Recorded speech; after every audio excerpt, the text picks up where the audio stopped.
Catequista, no te olvides de suscribirte en nuestra página de YouTube. Muy buenas noches, queridos hermanos, queridos amigos, en el trabajo misionero y pastoral. Espero que hayan tenido una hermosa semana que ha transcurrido, llena de bendiciones, llena de alegría, ofreciendo al Señor lo bueno y lo malo que nos va sucediendo. Queridos compañeros, queridos amigos, hoy vamos a tocar el tema sobre la Iglesia Evangélica Filadelfia. Es una nueva denominación que recién tiene 60, 70 años, ¿no? Es una denominación evangélica que ha surgido desde el clamor del pueblo gitano en España, en los años 50 del siglo pasado. Pero no es solo hasta los mediados de la década de los 60, principios de los 70, 20 años después, cuando encontramos sus primeras manifestaciones en España. ¿Por qué en España, queridos hermanos y hermanas? Si nosotros recordamos la historia universal, tanto los musulmanes como los gitanos, ¿no? Formaban parte o estaban dispersados por casi toda Europa, especialmente España, ¿no? Y desde esa época del siglo XVI, XVII, los hermanos gitanos fueron prácticamente como que obligados a abrazar la fe católica, ¿ya?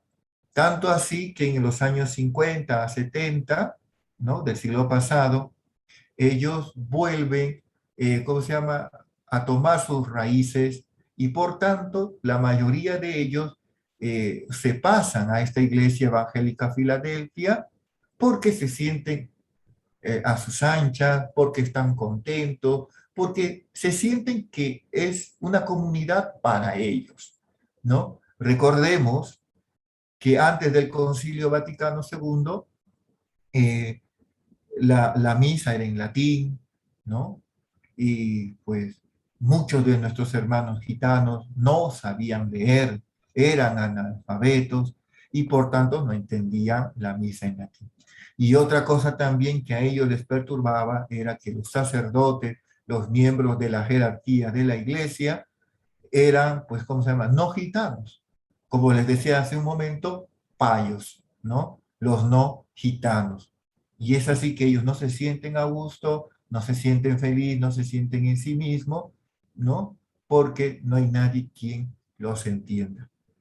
El ambiente también sociopolítico existe en este país durante ese periodo, ¿no? Que recordemos que es el último, o los últimos años, los últimos tiempos del franquismo, ¿no? Vemos la dictadura de Franco en España, que también trajo a la iglesia española, ¿no? Muchos mártires, muchas persecuciones, pero también mucho fortalecimiento de la fe.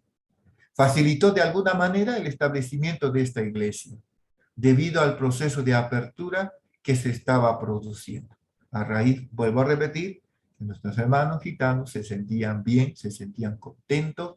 En pocas palabras, sentían que, que era su carisma pertenecer a esta iglesia evangélica Filadelfia, ¿no?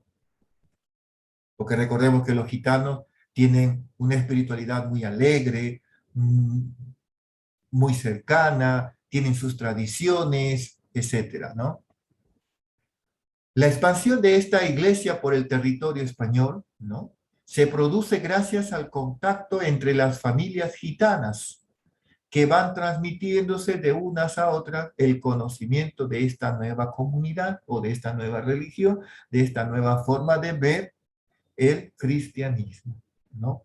De esta manera, como sucede también en las otras denominaciones evangélicas, es por los miembros mismos que van, ¿no?, ayudando para el incremento de los que pertenecen a esta comunidad o a esta iglesia evangélica y en este caso también de la comunidad evangélica Filadelfia, ¿no? Es como al principio del cristianismo, ¿no? Cómo se extendió el cristianismo en medio de tanta persecución, en tanta maldad, tanto sufrimiento en el Imperio Romano, por ejemplo, fue gracias al testimonio de los mártires, ¿no? De los mártires, tanto varones, mujeres, tanto de los obispos, de los presbíteros, de los diáconos, de las mujeres santas, de los niños, de los jóvenes, ¿no?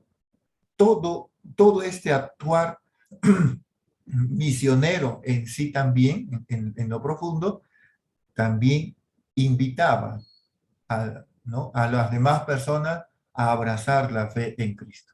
De igual manera también va a suceder dentro de esta comunidad cristiana.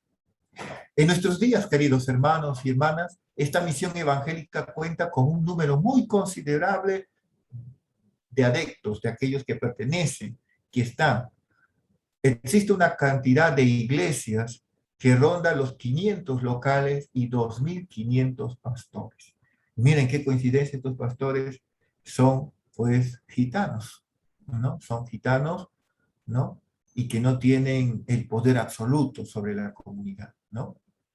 Solo queda decir que pese a que sigue habiendo muchos gitanos católicos aún, esta denominación, esta religión evangélica ha calado, ¿no? Ha tomado fuerza profundamente en el pueblo pues, que se encontraba.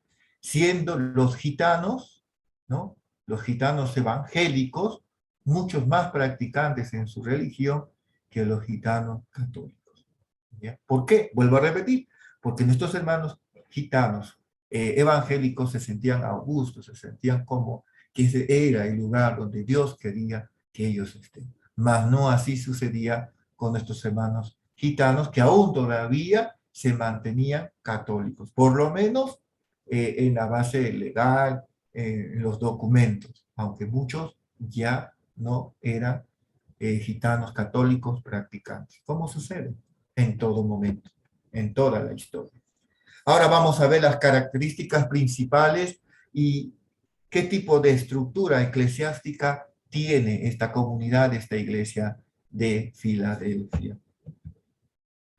La Iglesia Evangélica Filadelfia tiene como base, al igual que los demás iglesias evangélicas protestantes, las reformas del cristianismo implantadas por nuestro amigo Martín Lutero, que lo llevó a cabo en el siglo XVI. Si nosotros recordamos, ¿no?, que cuando hemos hablado en el primer día de la clase, del encuentro, ¿no?, Martín Lutero es el que va a liderar, es el que va a comenzar este movimiento del protestantismo, ¿no? ¿Qué cosa significaba protestantismo? Protesta contra algo malo. Y eso es lo que hace, o lo que hizo Martín Lutero en el siglo XVI, ¿cierto? Y justamente nuestros hermanos de la iglesia de Filadelfia también siguen estas reformas del cristianismo implantado por este que había sido religioso o monje agustiniano, ¿no?, de la orden de San Agustín. Ahora bien, también, junto a estas características que le asemejan al resto de las denominaciones evangélicas que existen tanto en el Perú como en el mundo entero, también esta iglesia de Filadelfia posee ciertas peculiaridades que provienen de su condición pentecostalista, así como de la adaptación de esta religión hacia la cultura gitana, ¿no? ¿Qué cosa quiere decir esto? Que este movimiento también, como las demás denominaciones, creen pues, como todos, ¿no?, en los milagros, en las curaciones, la imposición de manos, ¿cómo se llama? El don de lenguas, etc. Pero adaptándolo a la cultura gitana, una cultura muy distinta a la de todo el mundo, ¿cierto? El hecho también de ser una comunidad, de ser una iglesia pentecostal, implica la creencia en los milagros, como les dije hace un momento, ¿no?, acaecidos por el Espíritu Santo tal y como se narra en la Biblia, en las Sagradas Escrituras, que ocurrieron en el día de Pentecostés. ¿Qué es lo que ocurrió en el día de Pentecostés, queridos hermanos? Si nosotros recordamos, sucedió el milagro, no quizás de los dones de fuego, sino el milagro más grande de comenzar a anunciar a Jesucristo muerto y resucitado. Y eso es lo que si nosotros recordamos en el libro de los Hechos de los Apóstoles, capítulo 2, nos habla, ¿no? Cómo Pedro, lleno de valor, lleno del Espíritu Santo, va y sale a la calle a predicar a Jesús. Tanto así que su predicación cala en los judíos que estaban allí en ese momento, y no solamente judíos, sino también otras personas extranjeras que habían venido por la fiesta de Pentecostés a Israel, a Jerusalén, y cómo cala, cómo echa raíces la palabra de Dios. Tanto así que nos dice el libro de los Hechos de los Apóstoles también, ese día se llegaron a bautizar muchos y muchos a la fe cristiana, a Cristo. Junto a esto también podemos destacar otras características que se derivan de ella. Y ahorita lo vamos a ver. En primer lugar, un rechazo, como todas las otras iglesias evangélicas protestantes, a la organización jerárquica y sacerdotal, ¿no? Algo que en la Iglesia Católica, ¿no? Sí está, ¿no? Tenemos una jerarquía, ¿no? Está los obispos, perdón, vamos a empezar por los diáconos, por los presbíteros o los sacerdotes también conocidos, y por los obispos o episcopos también conocidos. Vemos aquí que en esta iglesia evangélica de, de la condición del pastor se adquiere no porque mi papá o porque algún familiar es pastor, sino a través de las cualidades carismáticas de los candidatos, llamados novicios, ¿no? La comunidad va viendo, la comunidad va observando si este candidato o este novicio que le llama tiene, ¿no?, esas cualidades carismáticas que se necesitan para ser el pastor en la comunidad, ¿ya? Por otra parte, el órgano que posee la máxima autoridad, ¿ya?, dentro de ellos está constituido por un grupo de ancianos que dictan las pausas generales a seguir. Eso quiere decir que no hay una cabeza, ¿no? No recae en una sola persona, ¿cómo se llama?, el cargo de pastorear, como sucede en todas las denominaciones evangélicas protestantes y también en la Iglesia Católica, ¿no? En cambio, aquí hay un grupo de ancianos, que los llaman ellos, que dictan las pautas, cómo se ha de seguir la vida en comunidad, la vida en sociedad, la vida en todo sentido en que se va mostrando también. Otra característica también que vemos es el rechazo del bautismo en los niños. Vemos que esta característica casi todas las iglesias evangélicas protestantes tienen en común, ¿no? Tienen en común. El bautismo es considerado como una redención de los pecados, ¿no? Y solo se puede llevar a cabo a una edad, dicen ellos, en que el sujeto, varón o mujer, lo realice solamente de una manera consciente, voluntaria, que él mismo quiera recibir, dice, la salvación. Por ello, la Iglesia Evangélica de Filadelfia rechaza también la práctica de este rito del bautismo a una edad temprana en la que se carece, ¿no?, de uso de razón. Eso es el fundamento que ellos utilizan, ¿no? Y por eso ellos no practican el bautismo de los niños. ¿Por qué? Simplemente porque ellos, dicen, no tienen o carecen de uso de razón, ¿sí? Entonces, por eso esperan que el candidato, el neófito, sea mayor, que sea consciente y de que desee, ¿no?, de una manera voluntaria ser bautizado en la fe de la Iglesia Evangélica de Filadelfia. Otra característica también es que su culto, el culto de ellos, está basado únicamente en las Sagradas Escrituras. No hay tradición, no hay magisterio. Esto es común en todas las denominaciones evangélicas. Es así que para ellos la Biblia representa la única base de referencia escrita a la que estos hermanos gitanos se remiten en todos sus ritos y creencias, ¿no? Es una adaptación. Así, por ejemplo, niegan, dice, la teoría de la evolución de las especies, ¿no? Esperan el regreso de Cristo a la tierra y piensan que la mujer proviene de la costilla de Adán, ¿no? Todo lo que dice la Biblia, ¿cierto? Muy contrario a lo que habla también la ciencia, ¿no?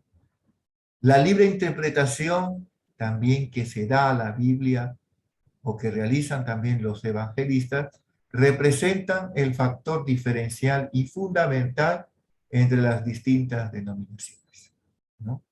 Ese es, cada uno interpreta las Sagradas Escrituras a su modo, a su gusto, y recordemos, como decíamos en las clases anteriores, en los encuentros anteriores, que eso también es como un abuso, ¿no?, a la palabra de Dios, ¿no? La palabra de Dios no la podemos nosotros interpretar a nuestro gusto, a nuestro capricho, sino a la luz, ¿no?, de lo que nos quiere decir la palabra de Dios, del magisterio de la iglesia, ¿no?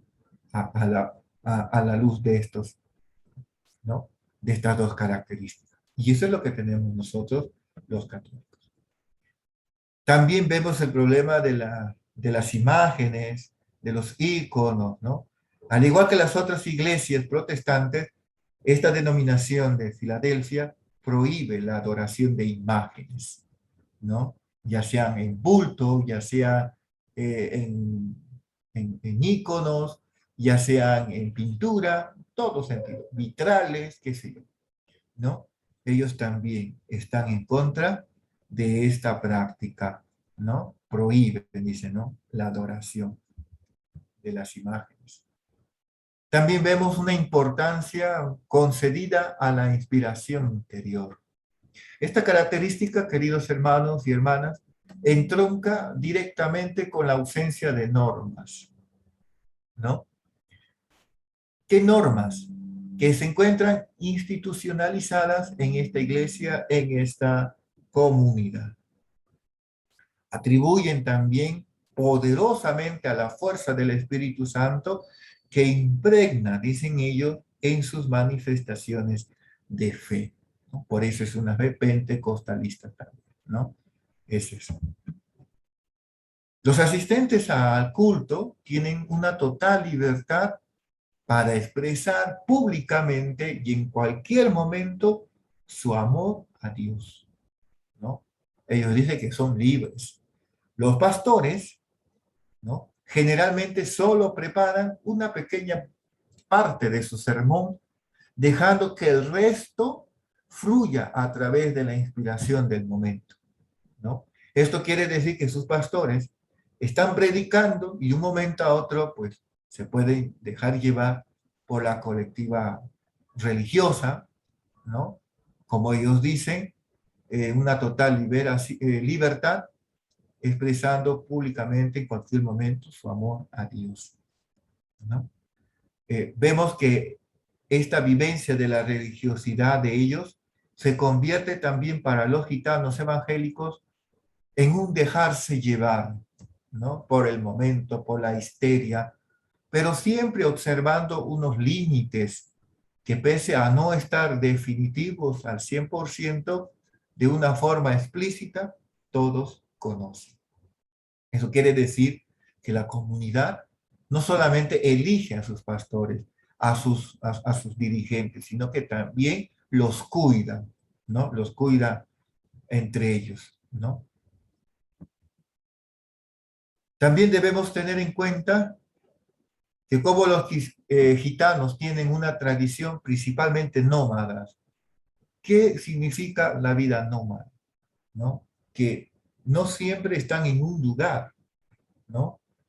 Hoy o un tiempo están en un lugar y en otro tiempo se trasladan a otro lugar. Eso significa nómada, ¿no? Esta tradición de ellos, de los gitanos, obliga también a tener una estructura flexible, ¿no? Para evitar conflictos entre el terreno espiritual y el continuo movimiento. Eso quiere decir que allí donde ellos van, ¿no? Siguen con la espiritualidad que les impregna, les da la Iglesia Evangélica de Filadelfia, ¿no? A donde ellos van, llevan la fe, ¿no?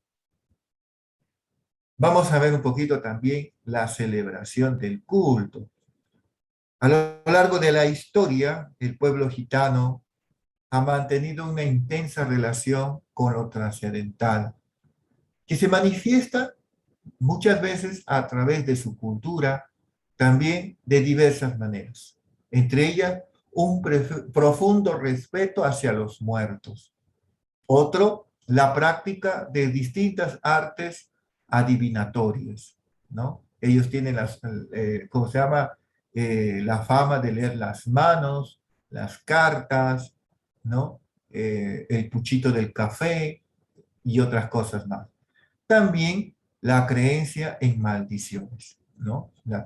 En esto también ellos son muy buenos, ¿no? Y muchas cosas más, ¿no? Muchas cosas más.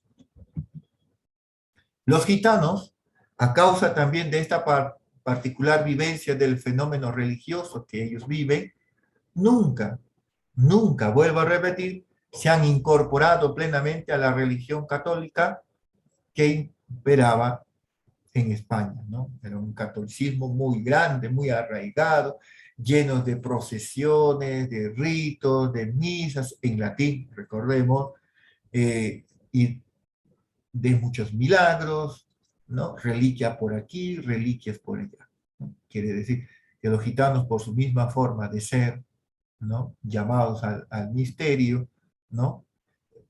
No han calado muy bien a lo largo de la historia dentro de la Iglesia Católica, ¿no? Porque no se sentía a gusto, ¿no? La rigorosidad de la Iglesia Católica, como decía al principio también, antes del Concilio Vaticano II, no terminaba de arraigar en el corazón de un pueblo profundamente marcado por el amor a la libertad. Recordemos que, bueno, también ahora, pero ahora se ve con otros ojos, con otra mentalidad, el magisterio de la Iglesia. Antes del Concilio Vaticano II, estábamos regidos por el Concilio Vaticano I, pero antes también con el Concilio Ecuménico de Trento. En Trento, a raíz del fenómeno de Martín Lutero, pues los papas, desde Julio III y los demás sucesores, han dado normas, ¿no? Por ejemplo, en el Concilio Ecuménico de Trento, hablaba muy claro sobre los números de los sacramentos. 7, 7, ¿no? También se puso las normas de que los candidatos al sacerdocio, ¿no? También entraran a un seminario, ¿no? A un seminario. Es por eso que en el Perú, que yo conozco, que yo tengo en cuenta, tenemos dos seminarios postconciliares del Concilio de Trento. Uno, Santo Toribio de Mogrovejo, en Lima, y el otro, el de Ayacucho, en Huamanga, ¿no? Son dos grandes seminarios que han fundado después del Concilio de Trento. ¿Para qué? Para formar a los futuros sacerdotes. Y justamente a través de esta rigorosidad del latín, recordemos que ellos no sabían leer ni escribir, ¿no? No sabían, les digo, porque ahora en su comunidad de Filadelfia hay también con los cursos de Biblia, los enseñan a leer y a escribir a los niños, ¿no? Los van formando no solamente espiritual, sino también como persona, ¿no? Y eso tenemos que realzar también.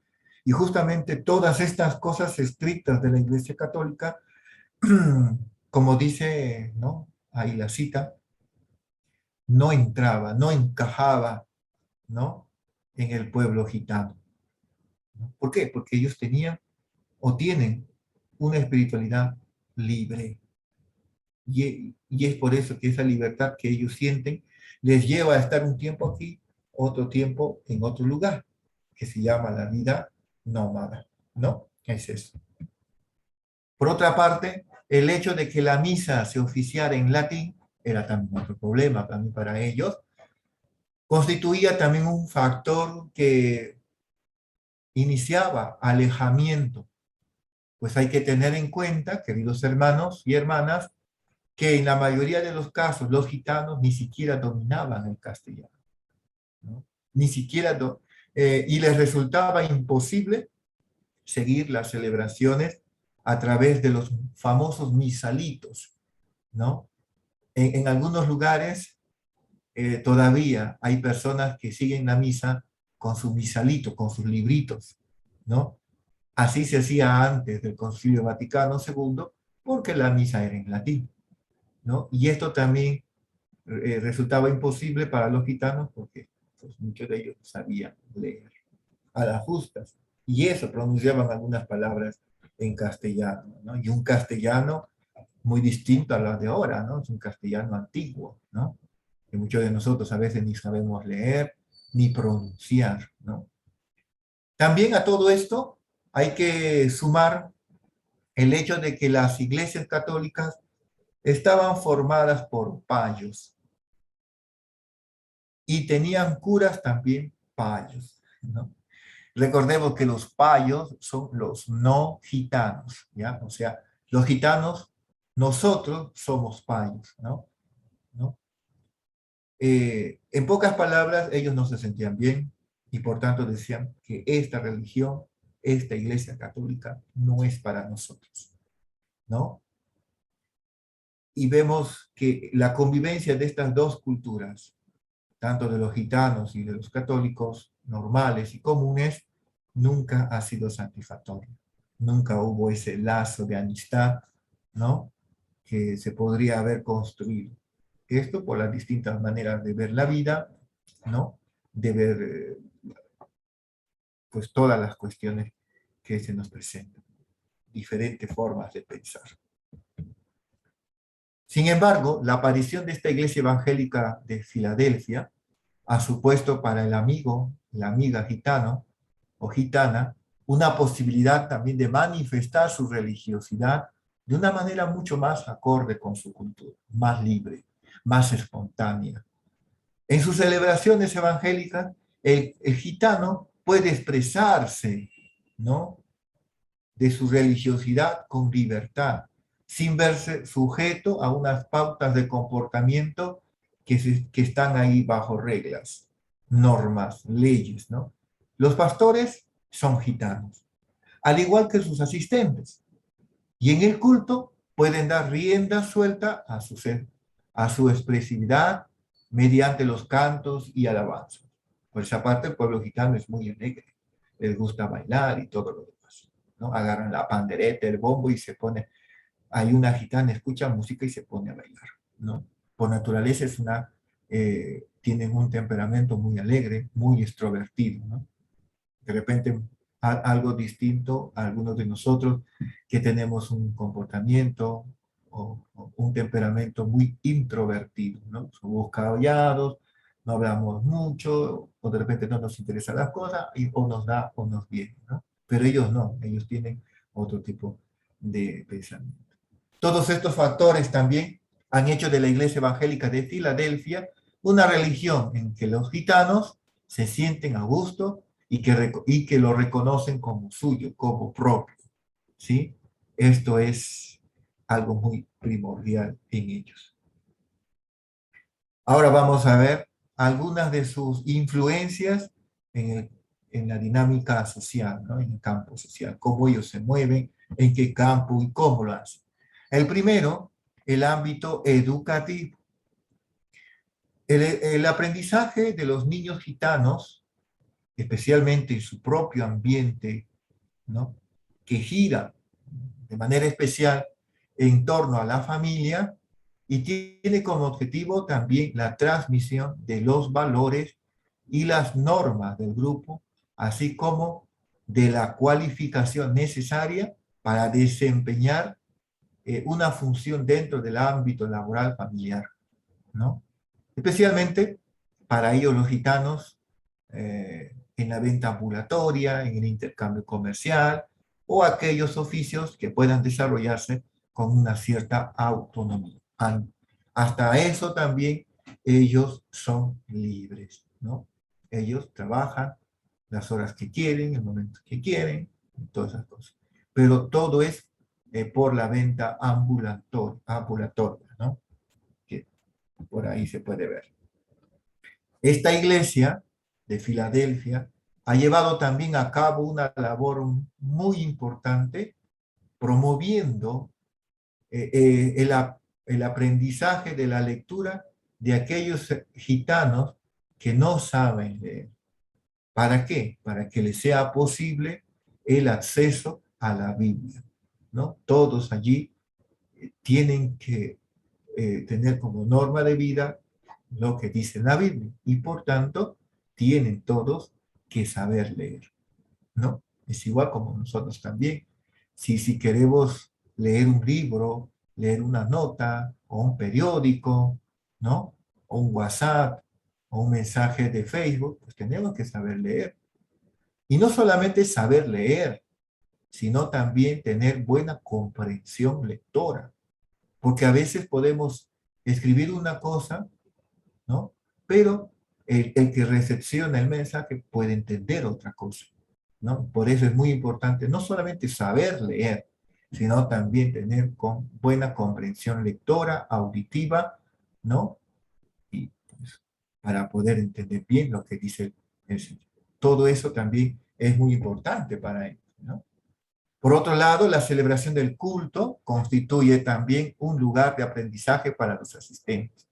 Ellos al escuchar al pastor también están aprendiendo, así como los alumnos antes de pandemia, cuando íbamos a las clases de manera presencial, al escuchar al profesor, al visualizar los videos, los PowerPoint que presentaba el profesor, se aprendía, ¿no? Hoy también se sigue aprendiendo con la virtualidad. Entonces, para nuestros hermanos de Filadelfia también es muy importante la celebración del culto, porque es allí también otro momento muy importante, muy especial para aprender algo de Dios, ¿no? Es así que la lectura de la palabra por parte de los pastores va siempre unida a la explicación de su significado, ¿no? Van explicando los pastores poco a poco hasta que el Espíritu Santo les va diciendo cómo, qué tienen que decir. Bueno, ellos se sienten así, ¿no? El pastor, quien ha sido instruido previamente, actúa como puente entre el colectivo gitano, ¿no? Y el contenido de la Biblia, del libro sagrado, explicando de manera comprensible para ellos lo que se ha leído. Algo muy parecido a las homilías que nosotros los padrecitos, después que proclamamos el Evangelio, damos también para exponer, para aclarar, para explicar lo que el Evangelio nos dice o nos pide hoy. Ellos también, igual también hacen los pastores de las demás denominaciones evangélicas. ¿Sí? Y esto en sus trabajos ustedes también se irán dando cuenta. Otra es la identidad colectiva y una cohesión social. Esto es fundamental porque a raíz de la situación de marginación que este pueblo gitano ha sufrido a lo largo de la historia, no solamente en España, sino también en donde ellos se han o ellos están, donde ellos interactúan, ha promovido el mantenimiento riguroso de las formas tradicionales y profundo sentimiento de pertenencia a la comunidad como parte de sus componentes, ¿no? Es muy importante para ellos mantener la tradición. ¿Por qué? porque la tradición les asegura, ¿no?, seguir adelante. Esto porque la historia, de una manera muy brutal, les ha enseñado, ¿no? No solamente en la antigüedad, en los años anteriores, los siglos anteriores, los gitanos han sido forma de burlas, ¿no? O de marginación, sino hasta el día de hoy, ¿no? En los lugares donde están ellos, a veces nosotros, que no somos gitanos, somos los payos para ellos, eh, tenemos una reacción a veces negativa de ellos, ¿no? Al igual también de nuestros hermanos que migran de otros lugares, de otros países, a los lugares donde nos encontramos, ¿no? Los miramos con desconfianza, ¿no? Eh, mantenemos, ¿cómo se llama?, de no acercarnos, etcétera. Todo eso es algo que lleva a la marginación, ¿no? Y justamente esta situación para los gitanos les ha ayudado a fortalecer sus tradiciones, ¿no? E incluso no permiten matrimonio entre ellos y los no gitanos, sino solamente entre ellos, ¿no? Entre ellos, ¿no? Y esto también les ha ayudado a supervivir, ¿no? A pesar del ataque y la persecución que han sufrido en muchas ocasiones, ¿no? Vuelvo a repetir, hasta el día de hoy siguen sufriendo maltratos, ¿no? Todo porque son gitanos, todo porque tienen una vida nómada, que no, que no están en un solo lugar, etcétera, etcétera, ¿no? Son considerados, ¿no?, con el adjetivo de que no son responsables, ¿no? Y que un gitano no es de fiar. Bueno, eso a lo largo de la historia que continúa, pues ojalá recemos que vaya cambiando. Esta fuerte identidad colectiva de los gitanos se ve reforzada en la Iglesia Evangélica de Filadelfia. El hecho de poseer una religión propia, distinta a la religión de los payos, o sea, los no gitanos, va a identificar y va a diferenciar entre ambos, ¿no? O sea, ellos se sienten contentos, ellos se sienten felices, se sienten, ¿no?, en sus anchas, ¿no? Es como que si le hubieran puesto el zapato ideal para ellos.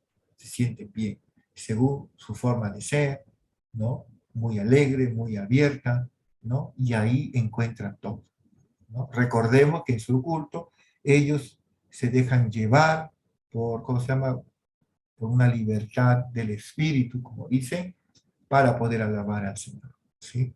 Ellos danzan, ellos ven la manera cómo mostrar el amor de Dios con sus danzas, con sus cantos, con sus tradiciones, etcétera, etcétera. Por otro lado, y tomando como base la idea de que el Evangelio ha llegado al mundo para redimir a los pobres y a los pueblos marginados, los hermanos gitanos han asumido la creencia de que su pueblo ha sido elegido por Dios para su salvación. Los pobres, los marginados, los anahuines del Señor. Esta idea de pueblo elegido alivia a los gitanos en cierta manera ese sentimiento de frustración que provoca el hecho de la marginación, ya que por una vía trascendental provee a este pueblo de la consideración y el poder de los que han sido privados por la sociedad mayoritaria, ¿no? Muchos de ellos no son aceptados, ¿no? Vuelvo a repetir, ¿no? Y que si que alguna vez han tenido algún cargo, lo que sea, por ser lo que son, muchas veces los han marginado y los han sacado del puesto. Un control social también, esta sensación de ser observado tanto por los propios compañeros como por una fuerza divina de lo alto, de Dios, frena en multitud de ocasiones las posibles acciones que se pueden desviar del modelo de comportamiento que ha sido definido como el adecuado. Ellos tienen una norma y ellos siguen, ¿no? No solamente Dios los ve, sino que también es la comunidad que va observando no solamente a los pastores, sino también a los demás, ¿no? A los demás miembros, y posiblemente entre ellos también exista la corrección fraterna. En definitiva, vamos llegando a una conclusión, podemos concluir que la vivencia de la religiosidad dentro de la Iglesia Evangélica de Filadelfia se encuentra totalmente acorde con las formas tradicionales gitanas, modo de vivir de ellos, de sentir y todo, pudiéndose observar en todas y cada una de las celebraciones y normas del culto unos rasgos muy comunes a esta cultura, y debido a esta adecuación de la religión a la propia idiosincrasia, es por lo que observamos un fuerte incremento de adeptos desde sus inicios a nuestros días, ¿no? Todo, vuelvo a repetir, porque se siente bien, se siente en una comunidad que, que es para ellos, en pocas palabras, ¿no? Y que de seguro nosotros no vamos a calar ahí, ¿no? No vamos a calar ahí. Vemos en el culto de ellos, un culto gitano, esto basado en oraciones, cantos, en su lenguaje propio, ¿no? En su forma de predicación, ¿no?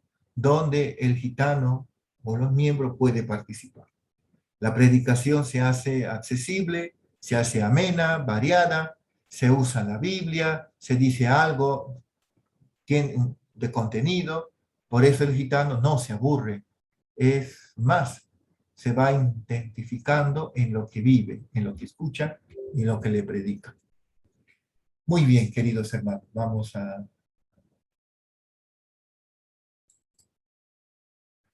Bueno, bueno, queridos hermanos y hermanas, aquí ya hemos terminado el final. Eh, Vamos a cerrar esto, vamos a... Muy bien. Queridos hermanos y hermanas, con esto hemos terminado nuestros encuentros muy amenos, muy llamativos, y es una experiencia para mí muy agradable de haber compartido algunos conocimientos que nos pueden ayudar también para poder tratar como catequistas, no solamente con los nuestros, sino también con los que no son del rebaño de la Iglesia Católica, ¿no? Sino de otros cristianos que no pues, piensan como nosotros, que no creen como nosotros, ¿no? Para poder tener también un diálogo favorable con ellos. No es pelear, por si acaso, sino es llegar a un buen fin. Bueno, queridos hermanos, hacerles recordar que en la plataforma está ya publicado, me imagino que también ya está el video de la última clase y del PowerPoint que les he presentado. Está también la fecha del último día de entrega del trabajo final, ¿ya? Que es el día 18 de septiembre, que es el día sábado. Este trabajo, por favor, quiero que me entiendan o vuelvan a escuchar el video, lo pueden enviar, ¿no? Hasta el sábado 18 de septiembre, ¿no? Día de San Juan Macías, santo peruano, hasta las 11:50 de la noche, ¿ya? A partir de las 11:50 de la noche, la plataforma se va a cerrar y por ningún motivo se va a volver a abrir.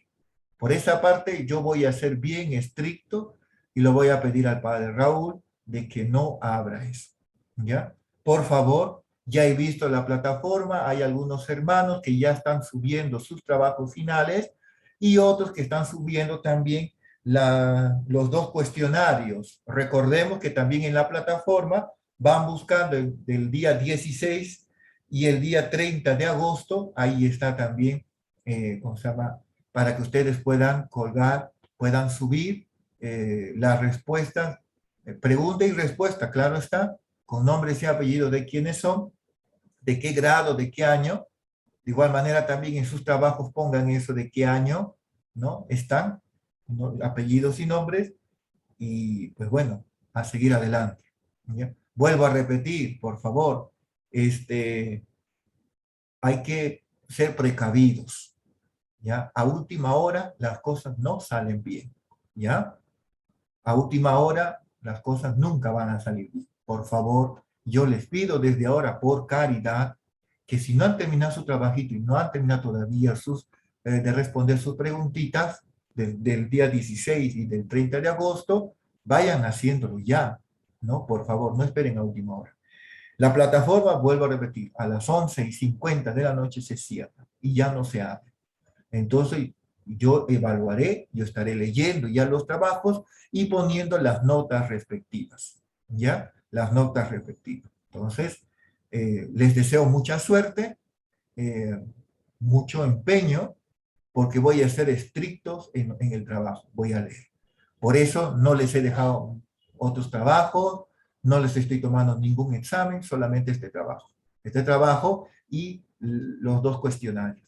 Voy a ser estricto en revisar respuesta por respuesta y trabajo por trabajo.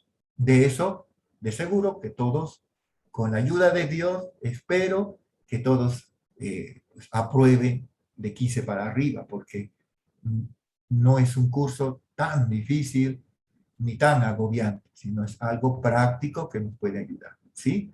Por favor, a eso yo les voy a invitar, les voy a exhortar, ¿ya? Entiéndanlo bien, que solamente es hasta el 18 de septiembre, hasta las 11:50 de la noche. Por favor, de allí se cierra, ya no estén llamando, ya no estén diciendo, por favor, ¿ya? Por eso hay que prevenir antes que lamentar.